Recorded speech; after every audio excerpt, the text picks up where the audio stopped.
Andhra Pradesh DCCB banks నుంచి staff assistants, assistant manager పోస్టును recruit చేయడానికి నోటిఫికేషన్ రిలీజ్ అయింది. ఆ నోటిఫికేషన్ డీటెయిల్స్ అన్నీ కూడా మనం ఇప్పుడు ఈ వీడియోలో చూద్దాం.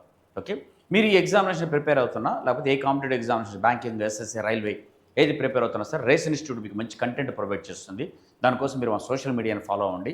Telegram channel race for jobs, అదే ఇన్స్టాగ్రామ్ అయితే race for job, YouTube channel race for job, అదే ఫేస్బుక్ అయితే race for bank SSC exams మీరు సబ్స్క్రైబ్ చేసుకుంటే ఇన్ఫర్మేషన్, నోటిఫికేషన్స్, కంటెంట్ అన్నీ కూడా మీకు అవైలబుల్ ఉంటుంది. దీన్ని సబ్స్క్రైబ్ చేసుకోండి ఈ ఛానల్స్ని. అదేవిధంగా రేస్ ఇన్స్టిట్యూట్ మీకు live online batches, recorded video courses, online టెస్ట్లు మీకు ఎగ్జామినేషన్ కోసం, వేరియస్ ఎగ్జామ్స్ కోసం మీకు ప్రొవైడ్ చేస్తుంది. అదేవిధంగా ఫ్రీ కరెంట్ అఫైర్స్ కూడా మీకు ప్రొవైడ్ చేస్తుంది. దీనికోసం మీరేం చేస్తారంటే రేస్ ఫర్ జాబ్ యాప్ని డౌన్లోడ్ చేసుకోండి ప్లే స్టోర్ నుంచి. చేసుకుంటే మీకు అన్ని డీటెయిల్స్ కూడా ఇందులో ఇన్ఫర్మేషన్ ఉంటుంది. ఈ డీసీసీబీ ఎగ్జామినేషన్ సంబంధించిన లైవ్ బ్యాచ్ కూడా స్టార్ట్ అవుతుంది. రికార్డెడ్ వీడియో కోర్స్ కూడా మీరు అందులో చూడొచ్చు. అండ్ ది ఆఫ్లైన్ బ్యాచెస్ వచ్చేసి మాకు హైదరాబాద్ ఉన్నటువంటి ఆల్ బ్రాంచెస్లో స్టార్ట్ చేస్తున్నాము. మీకు ఇన్ఫర్మేషన్, మీకు డీసీసీబీ కావచ్చు అండ్ ఆల్ అదర్ ఎగ్జామినేషన్స్ కోసం మీరు ఈ నెంబర్స్కి కాంటాక్ట్ చేసి మీకు ఇన్ఫర్మేషన్ ఇస్తారు. సో ఒకసారి నెంబర్స్కి కాంటాక్ట్ చేయండి, తెలుసుకుని డీటెయిల్స్ అన్ని కూడా. అండ్ మీరు ఇంటి దగ్గర ఉండి ప్రిపేర్ అవుతుంటే race provides the best material మీకు ప్రొవైడ్ చేస్తుంది. బ్యాంకింగ్కి సంబంధించింది, ఎస్ఎస్సీకి, రైల్వేకి సపరేట్ బుక్స్ మీకు కొరియర్ ద్వారా పంపిస్తారు. ఈ నెంబర్ కాంటాక్ట్ చేస్తే మీకు ఇంటికే పంపించడం జరుగుతుంది. సరే, ఇక డీటెయిల్స్ చూసుకుంటే మనం మొత్తంగా 338 వేకెన్సీస్, 2 పోస్టులు కలిపి 338 వేకెన్సీస్ ఇందులో మీకు రిక్రూట్ చేయబోతున్నారు. అందులో స్టాఫ్ అసిస్టెంట్స్ వచ్చేసి 295 వేకెన్సీస్ ఉన్నాయి. అసిస్టెంట్ మేనేజర్స్ వచ్చేసి 43 వేకెన్సీస్ ఉన్నాయి. ఈ స్టాఫ్ అసిస్టెంట్స్ మనకు మొత్తం 6 డిస్ట్రిక్ట్స్లో, ఇదంతా కూడా కంబైన్డ్ యునైటెడ్ డిస్ట్రిక్ట్స్. సో ఉమ్మడి జిల్లాల్లో మాత్రమే రిక్రూట్మెంట్ ఉంటుంది. పాత జిల్లాలు ఏదైతే ఉన్నాయో దాని వ్యాప్తంగా. అండ్ ఇంపార్టెంట్ పాయింట్ ఏంటంటే, మీకు ఏ జిల్లాలో మీరు చెందిన వాళ్ళైతే ఆ జిల్లాకు మాత్రమే అప్లై చేసుకోవాలి, వాళ్ళకి మాత్రమే ఎలిజిబిలిటీ ఉంటుంది. చూడండి, district cooperative bank Vizianagaram, Visakhapatnam, Prakasam, Nellore, Chittoor, Kadapa, వీటిలో మీకు ఆఫీస్ అసిస్టెంట్స్ చూడొచ్చు. విజయనగరంలో 25 వేకెన్సీస్, విశాఖపట్నం 47, తర్వాత ప్రకాశం 60, Nellore 48, Chittoor 75, Kadapa 40 vacancies staff assistants.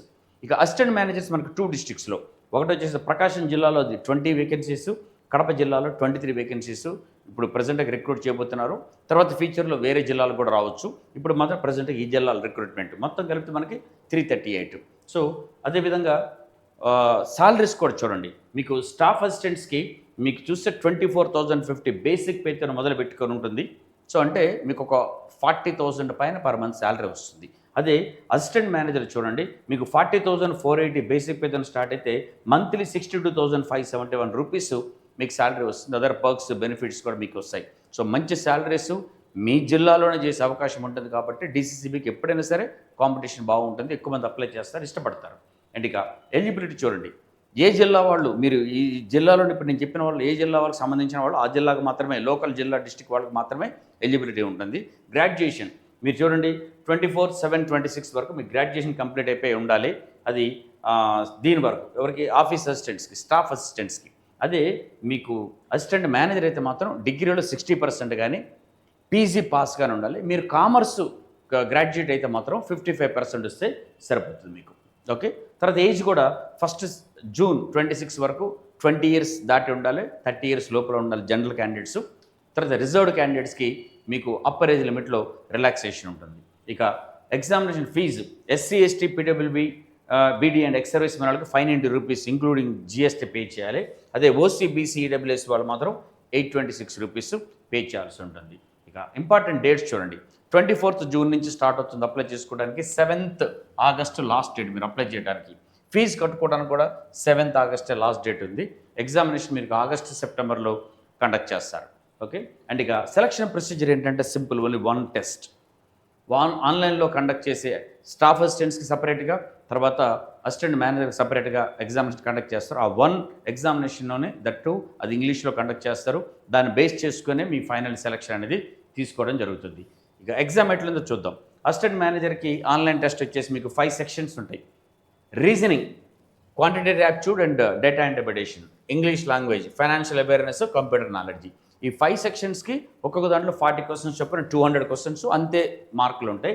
Time సపరేట్గా 30 మినిట్స్ చొప్పునేమో మీకు రీజనింగ్, యాప్టిట్యూడ్, ఇంగ్లీష్కి ఉంటే ఫైనాన్షియల్ అవేర్నెస్కి, కంప్యూటర్ నాలెడ్జ్కి వచ్చేసి 15 మినిట్స్ చొప్పున మొత్తం 2 hours టైం ఇస్తారు. మీరు ప్రతి సెక్షన్లో సపరేట్గా క్వాలిఫై అవ్వాల్సి ఉంటుంది. నెగిటివ్ మార్కులు కూడా ఉన్నాయి. మీరు రాంగ్ ఆన్సర్ చేస్తే 1/4 అంటే 0.25 మార్క్స్ డిడక్ట్ చేస్తారు. ఇక స్టాఫ్ అసిస్టెంట్ చూడండి, అది కూడా సిమిలర్గా ఉంటుంది. 5 sections: reasoning, quantitative aptitude, English, general awareness, computer knowledge, 40 questions చొప్పున మొత్తం 200 క్వశ్చన్స్. తర్వాత మార్క్స్ మాత్రం తేడా చూడండి, 50-50, 40-40, 20, 200 మార్క్స్. ఇంతకుముందు దానికి ఒకసారి చూస్తే 50-50, 40-40, 20 మార్కులు తేడా ఉంది, క్వశ్చన్స్ మార్కులు. అదొకసారి చూసుకోండి. సో 200 క్వశ్చన్స్, 200 మార్క్స్, దీనికి కూడా 2 అవర్స్. బేసికల్గా మీరు ఆలోచిస్తే మాత్రం ఈ రెండింటికి examination more or less same. Only level of difficulty కొంచెం అసిస్టెంట్ మేనేజర్కి ఎక్కువగా, పిఓ లెవెల్ అనుకుందాం. తర్వాత స్టాఫ్ అసిస్టెంట్స్ క్లరికల్ లెవెల్లో ఉంటుంది, అది మీరు చూసుకోవాల్సి. ఇందులో కూడా మీరు క్వాలిఫై అవ్వాలి. ప్రతి సెక్షన్లో నెగిటివ్ మార్కులు కూడా ఉన్నాయి దీంట్లో కూడా. అండ్ సిలబస్ చూద్దాం, ఇంపార్టెంట్. దీనికి ఏముంటుంది సిలబస్ ఈ ఎగ్జామినేషన్ మనం ప్రిపేర్ అవ్వడానికంటే చూడండి. జనరల్గా క్వాంటిటీ యాప్టిట్యూడ్ కంబైన్డ్గా 2 ఎగ్జామ్స్ సరిపోయి నేను మీకు ఇస్తున్నాను. So simplifications, approximation, number series, quadratic equations, data interpretation, తర్వాత arithmetic word problems, different arithmetic topics అన్నీ మీరు నేర్చుకోవాలి. ఒకసారి వీడియో పాస్ చేయండి, మీకు ఎన్ని తెలుస్తుంది. ఓకే, ఒకసారి చూసుకోండి. బట్ మేజర్గా మార్కులు ఎక్కువ వచ్చే క్వశ్చన్స్ మాత్రం ఇవి ఆ టాపిక్స్ నుంచి ఎక్కువ వస్తాయి. తర్వాత రీజనింగ్ చూడండి, పజిల్స్, సీటింగ్ అరేంజ్మెంట్స్ యూజువల్గా ఎక్కువ వస్తాయి. ఈ ఎగ్జామినేషన్ ఐబీపీఎస్ కండక్ట్ చేస్తుంది. ఐబీపీఎస్ఏ కండక్ట్ చేస్తుంది కాబట్టి ఐబీపీఎస్ కండక్ట్ చేసే అదర్ ఎగ్జామినేషన్స్ తగ్గట్టుగానే సిలబస్ ఈ ఎగ్జామినేషన్ కూడా ఉంటుంది. పజిల్స్, సీటింగ్ అరేంజ్మెంట్స్ ఎక్కువ క్వశ్చన్స్.